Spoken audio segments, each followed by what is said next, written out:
งานวางแสดงหัวหน่วยจุลวิสาหกิจขนาดน้อยและกลางของลาวประจำปี 2026 งานครั้งนี้จะเป็นบอนทดสอบความอาจสามารถและเป็นเวทีแสดงพลังของหัวหน่วยธุรกิจภายในเพื่อจะหับห้องเอาทางนโยบายใหม่ที่จะถึงหับห้องในกองประชุมสภาแห่งชาติในต่อหน้าการจัดงานในครั้งนี้เพื่อเป็นการเต้าโฮมหัวหน่วยจุลวิสาหกิจขนาดน้อยและกลางจากนครหลวงบรรดาแขวงในทั่วประเทศและจากต่างประเทศคือสาธารณรัฐสังคมนิยมเวียดนามสาธารณรัฐประชาชนจีนและราชอาณาจักรไทยงานครั้งนี้เป็นครั้งนำอิฐที่นำมาเสนอและโฆษณาข้อมูลข่าวสารการผลิตการบริการก็คือผลิตภัณฑ์สินค้าผ่านงานวางแสดงใหญ่ระดับชาติก็คือออกสู่สายตาสังคมและสื่อมวลชนในวงกว้างเพื่อเป็นการส่งเสริมให้หัวหน่วยจุลวิสาหกิจขนาดน้อยและกลางก็คือผู้ผลิตผู้บริการได้เห็นถึงความจำเป็นและโอกาสในการสื่อสารและเข้าถึงตลาดผ่านการแลกเปลี่ยนความรู้ข้อมูลข่าวสารการปรับปรุงมาตรฐานการผลิตการหุ้มห่อก็คือพัฒนาคุณภาพสินค้าและการบริการการจัดห้องวางแสดงของหัวหน่วยจุลวิสาหกิจขนาดน้อยประกอบมีทั้งหมด250บูธหนึ่งในนั้นมีบริษัทจำปามาร์เก็ตได้นำเอาผลิตภัณฑ์ของตนมาวางแสดงจำหน่ายท่านนางพันลณีคำผุยผู้อำนวยการบริษัทจำปามาร์เก็ตทั้งเป็นรองประธานสมาคมนักธุรกิจหนุ่มแห่งชาติลาวได้ให้สัมภาษณ์ต่อทีมข่าวโทรภาพแห่งชาติลาวว่าการจัดงานนี้แม่นเพื่อส่งเสริมจุลวิสาหกิจขนาดน้อยและกลางจุดประสงค์ของงานนี้เนาะก็เป็นเพื่อว่ามีเป็นการส่งเสริมหัวหน่วยธุรกิจขนาดน้อยและกลางของปี 2026 ภายใต้หัวข้อเกี่ยวกับการเปิดโอกาสเชื่อมโยงธุรกิจสินค้าแปรรูปเนาะและการท่องเที่ยวฉะนั้นข้าพเจ้าคิดว่าทางบริษัทของพวกเฮาเนาะจำปา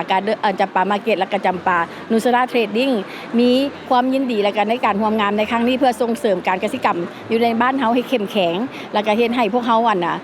ได้มีการเชิงท่องเที่ยวอนุรักษ์ธรรมชาติทั้งนี้เพื่อเป็นการเปิดช่องทางการพัฒนาและร่วมมือทางธุรกิจญาติแยงการลงทุนและการค้าการเข้าถึงแรงทุนก้าวขึ้นสู่การเชื่อมโยงกับต้องสู่การผลิตและสร้างมูลค่าเพิ่มในภาคพื้นและสากลข้าพเจ้าคิดว่าในประเทศลาวเองเนาะก็มีความท้าแฮงในการเรื่องของกสิกรรมอยู่แล้วฉะนั้นเขาจะต้องส่งเสริมสินค้าเรื่องของพักเพื่อพักสะอาดและการเว้าเรื่องของหมักไหม้ที่ว่าปลอดสารพิษเนาะให้ทั้งผู้บริโภคเนาะภายในและต่างประเทศให้มีการสวมใส่และก็เขาเอิ้นว่าได้รับคุณภาพของสินค้าได้หลายที่สุดข้าพเจ้าคิดว่ามันก็จะเป็นการส่งเสริมสินค้าภายในออกไปสู่สายตาของสากลหลายขึ้นเนาะเพราะว่าตอนนี้พวกเขาก็มีเรื่องของควบคุมของคุณภาพ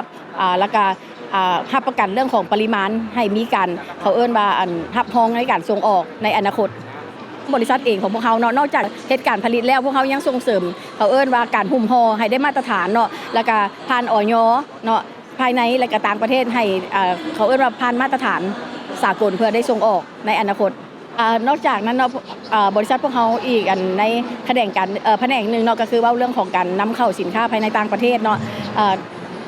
พวกเขาเองก็ได้นำเข้าสินค้าจากประเทศอินโดนีเซียเนาะในการจำหน่ายอยู่ในให้คนลาวได้รู้จักกับผลิตภัณฑ์ของอินโดนีเซียหลายขึ้นเนาะบ่ว่าจะรสชาติบ่ว่าจะด้านทางวัฒนธรรมพวกเขาก็มีการแลกเปลี่ยนและก็การส่งเสริมเรียนรู้ในการเขาเอิ้นว่าตั้งแต่เริ่มการผลิตเริ่มแต่การหุ้มห่อเริ่มการแต่การเฮ็ดการตลาดหรือว่าได้จำหน่ายหรือว่าส่งออกสำหรับบริษัทจำปามาร์เก็ตและจำปานุสันทราเทรดดิ้งนอกจากส่งเสริมการผลิตแนวพันธุ์แล้วทางบริษัทได้ส่งเสริมการปรับปรุงผลิตภัณฑ์อยู่ทางภายในและต่างประเทศให้ได้มาตรฐานสากล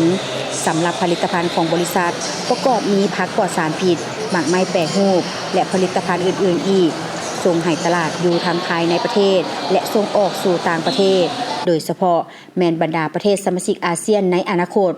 ส่วนผลิตภัณฑ์ที่นำเข้าก็มีสินค้าจากประเทศอินโดนีเซียงานวางแสดงในครั้งนี้เริ่มแต่วันที่25กุมภาพันธ์ถึงวันที่2มีนาคม 2026ที่ศูนย์วางแสดงสินค้าลาวไอเทคนครหลวงเวียงจันทน์